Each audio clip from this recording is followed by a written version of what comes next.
Red sun comes rising out of the sea on the long, long road, and the bones of the ocean that land under me on the long, long road. Up the St. Lawrence to the Queen of the Lakes on the long, long road, and the waves of the water they endlessly break on the long, long road, on the long, long road, on the long, long road. The waves of the water they endlessly break on the long, long road.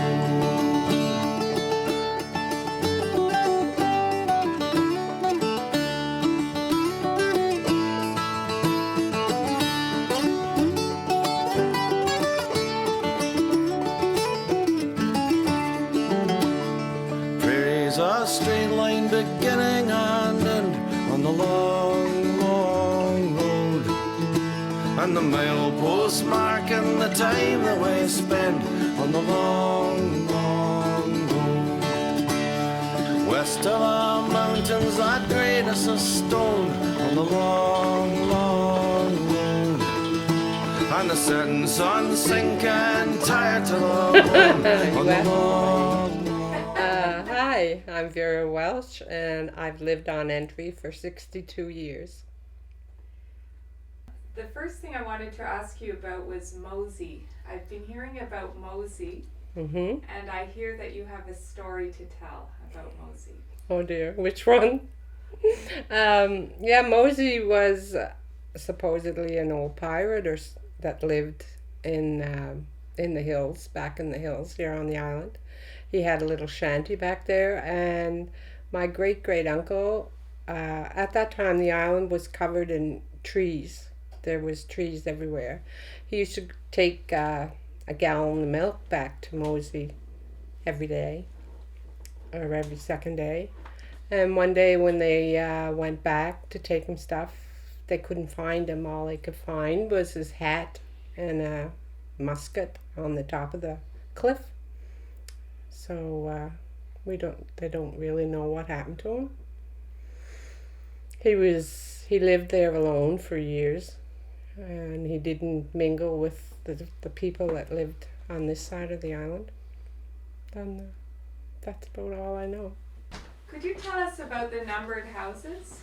Well, with my parents' house, they had bought an older house from my great-great-uncle, and they lived there for a couple of years while they were building their own new house. And they built it near the shore, like where the wharf is.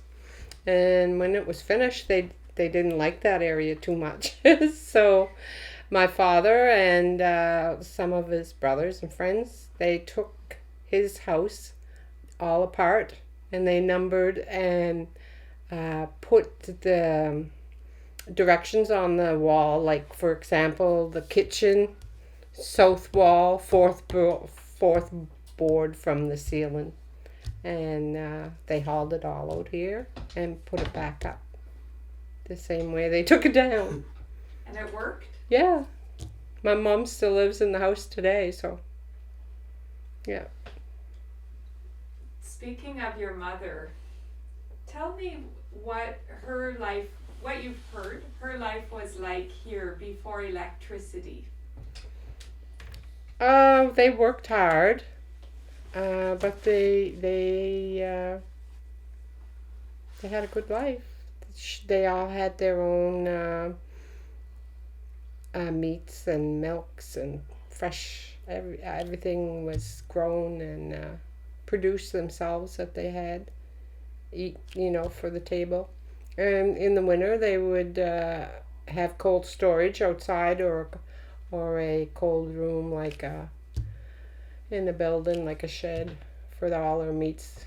They would never do their prep for their meats and stuff until November, December, when it was cold enough to keep the meat and whatnot all fresh.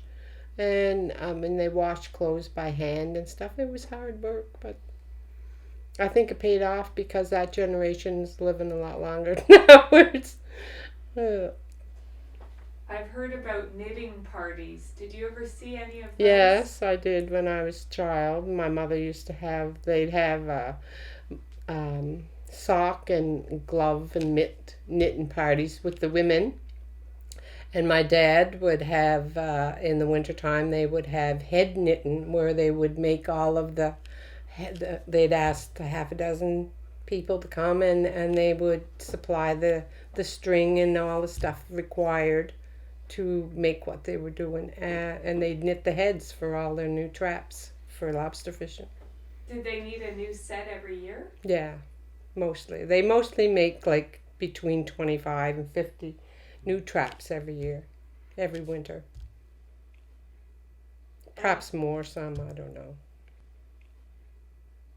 I've heard about spring and Christmas cleaning. Can you tell me what that would have involved? Oh. No, I don't want to. Yeah, it's a lot of work. Here they mostly do it twice a year in the fall. They clean. And it's washing the ceilings, the walls, all of your ornaments. Everything is washed and everything is cleaned and put back. And repainting or whatever's required. And that's done in the fall and in the spring. What about winter in the old days, the ice bridge? Do you have any recollections or stories? Oh, yes. Yes, we used to go on, when I was a little girl, it was mostly on the horse and sleigh with my dad. My dad ran between here and Amherst Island for 22 years. He would go and pick up the Entry Island mail and bring it back to Entry.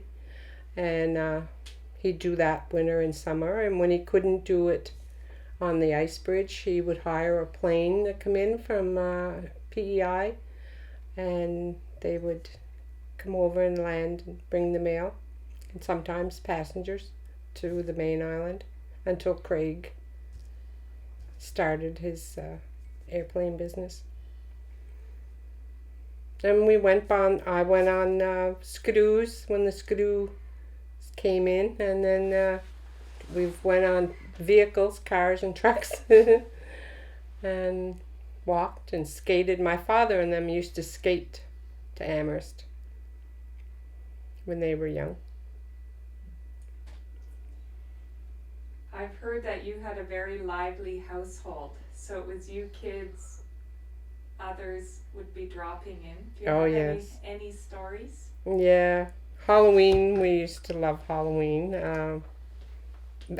Usually me and my friends, my mom's house was the place where we'd all come and arrange in the closets and find costumes, to go to house into house. Sometimes we'd have 2 different costumes a night so we could go around again. And the mess we used to make, I don't know how my mother put up with it, but she did, always. And we had lots of fun. We had a lot of beach parties during the summertime, and the hall, we almost mostly every night, Thursday, Friday, Saturday especially, we'd have a dance in the hall where all my generation would be. And when we didn't have that, we'd be on the beach having a bonfire and music. It was wonderful. Where did the music come from? Was it recorded? Usually, yeah. Sometimes if somebody was visiting with a guitar, they'd play and we'd sing.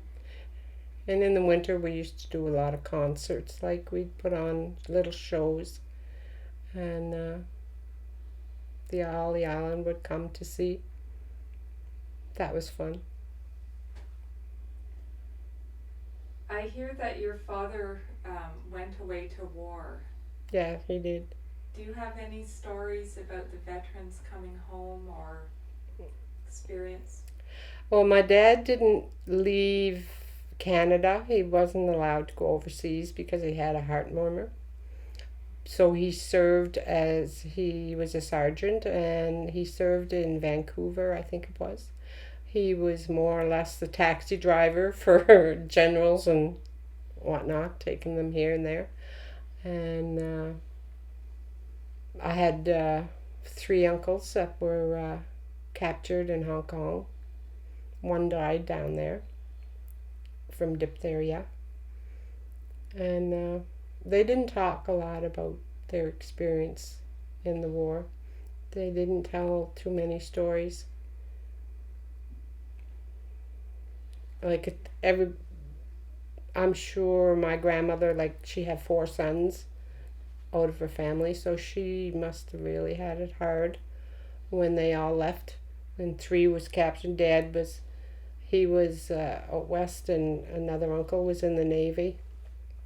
So it had to be very hard then, because it was older men and women left on the island to do all of the farming. And I know Dad tried to get out of the army and try to get in the Navy.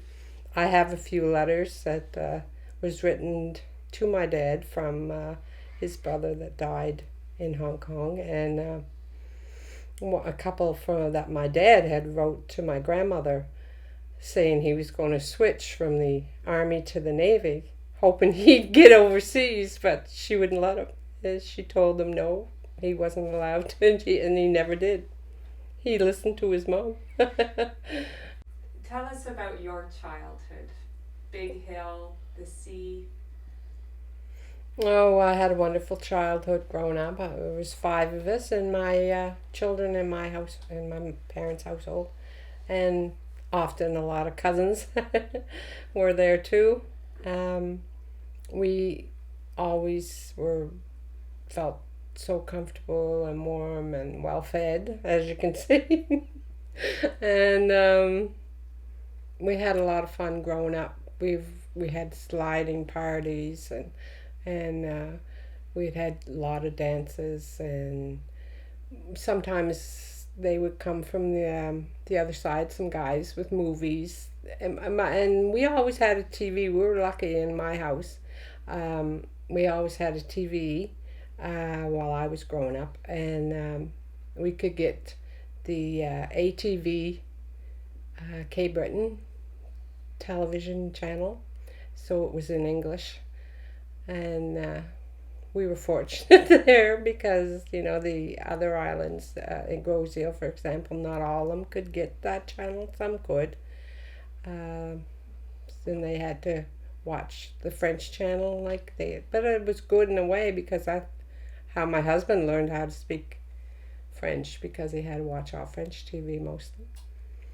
And but it was, it was only 3 or 4 TVs on the island at the time, and at nighttime our living room used to get pretty packed full of everyone who would come to watch the shows that night. But now it's expanded so that everyone has TVs and computers, and nobody goes to visit like that anymore. And we had picnics and beach parties, and we were always felt very safe and comfortable.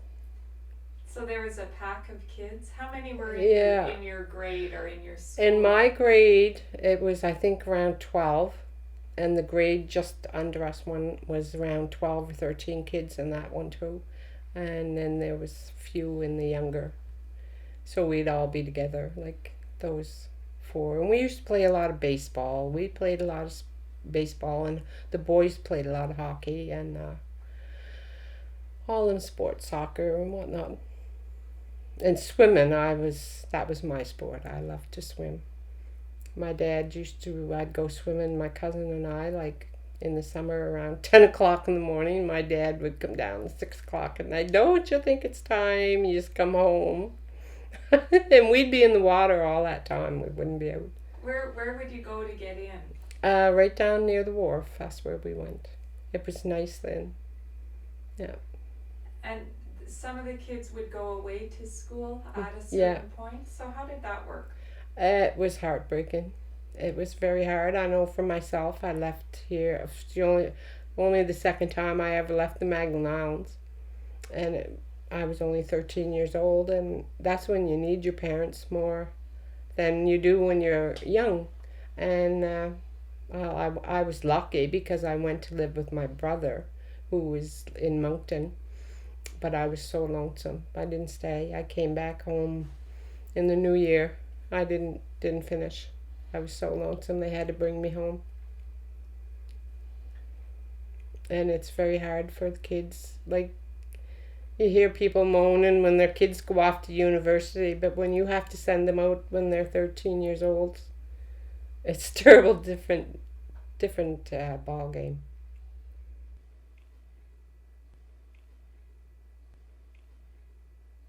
When I was going up the hill, I noticed the big cross at the church. Is there a story associated with that cross? It's in memory of all fishermen, all people that was lost at sea, but the whole idea behind it, I think, came in effect when we lost 4 or 5 young people at one time in a boating accident. And that's when it was put there. There was a gentleman from Amherst. He took collections for quite a year or 2 years after the accident, and they had the window installed in the church in memory of those young people, and also the cross was erected, and it lights up at night in memory of all fishermen or anyone who was lost at sea. And the church was the center, was chosen as the place to do it. Yeah.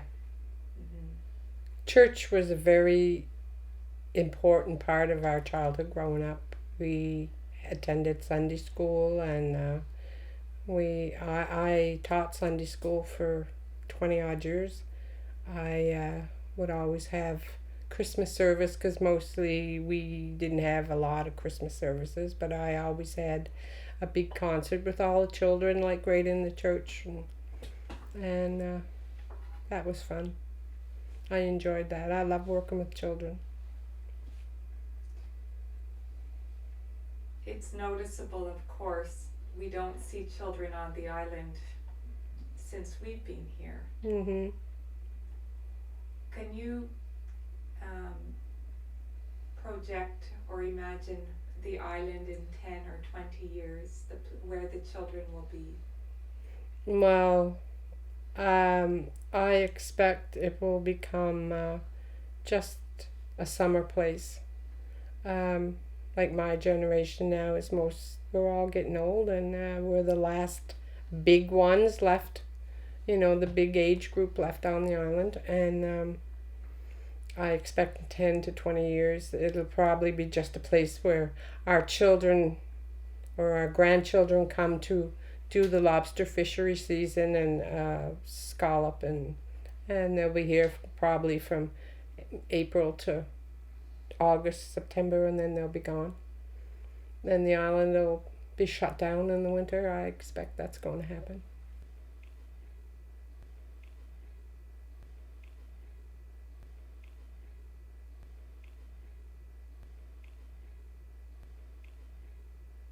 A late summer day and my love and I went walking.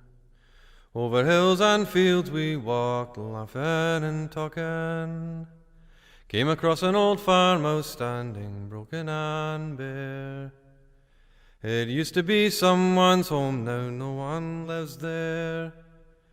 And there's a red barn standing held together with nails and dust.